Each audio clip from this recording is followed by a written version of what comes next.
Hey, what up, everybody? This is Stevie Breach coming to you. The other night I was able to watch Royal Rumble 1991 on the WWE Network. Honestly, this is like a big-time memory for me because I think everybody knows when I talk about wrestling from the past, when I do reviews of stuff from 1990 in 1991, these are the glory years of wrestling for me. Of course, I love the Monday Night War series, that went on through 95 and 96. I love the Attitude Era, but I don't think anything will ever be as great as, Hulk Hogan, the Ultimate Warrior, Macho Man, Randy Savage.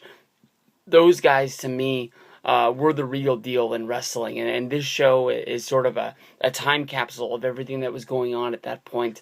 I think of my top favorite pay-per-views of all time.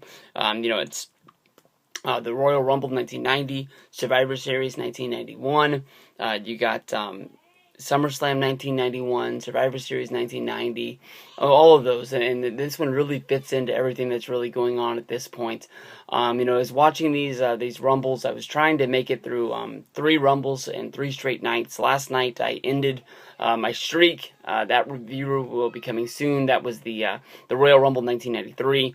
I was watching the Razor Ramon Brett match, and I just wasn't feeling it, and I knew the match was a lot better than what it was. So I said, you know what, I'm going to turn off wrestling tonight, and I'll come back to it tomorrow or the next night, and I bet I'll be able to get more into this match. The one bad thing about Royal Rumbles is that the undercard is really, really bad, because I don't know when they started using guys twice in the same night, but normally if you have a match earlier on in the night, you're not used into the Royal Rumble match. So they put matches in the undercard that really have no meaning in the world at all.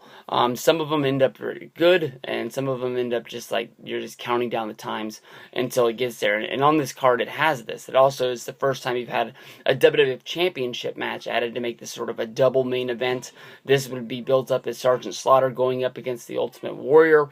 There's a big feel on this show that kicks off right from the beginning. A big heartfelt promo from Roddy Piper, sending a shout out to all the troops overseas. This was filmed during Operation Desert Storm, when the guys were over in Kuwait and Iraq, and it wasn't Afghanistan wasn't a big thing like it is now, but this was definitely when the big war was going on. George Bush was in president, and they're really feeling you up. They're really trying to get you ready for WrestleMania, which of course was all about the red, white, and blue. Sergeant Slaughter at that time had left the United States, and now he was an Iraqi sympathizer.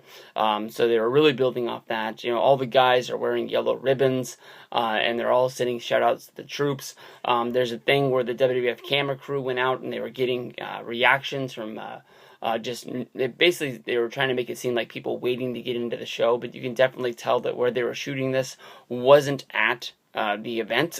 You can sort of tell by the people that are going to be there. They're interviewing the security people. I don't know if they went, where was this at? This was in Miami, wasn't it?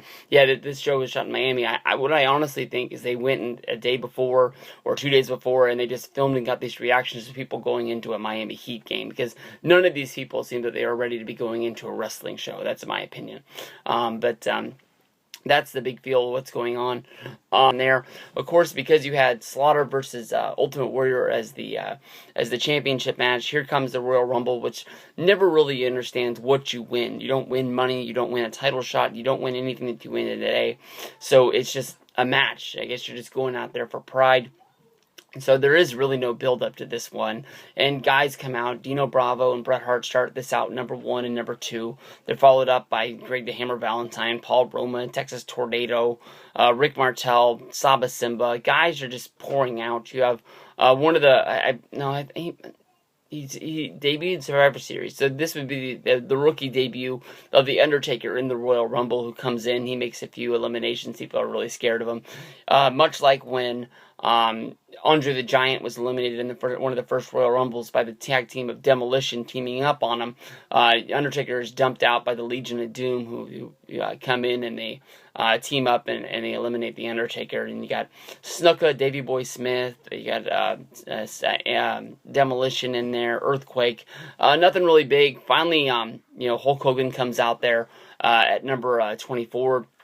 His biggest foes that are in there are Earthquake and of course Mr. Perfect, building off the feud from last year.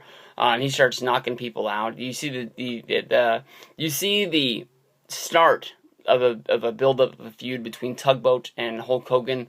Hulk Hogan was always that baby face that, always sort of broke the rules, and everybody sort of cheered him anyways. Hulk Hogan eliminates his best friend, Tugboat, very fast in this match. Basically, he just runs over and dumps him out. Of course, Tugboat would then, a few months later, turn on Hulk Hogan on an episode of Saturday Night's Main Event, which would later build to Tugboat turning on the Bushwhackers, which finally turned him heel, joining up with the National Disasters.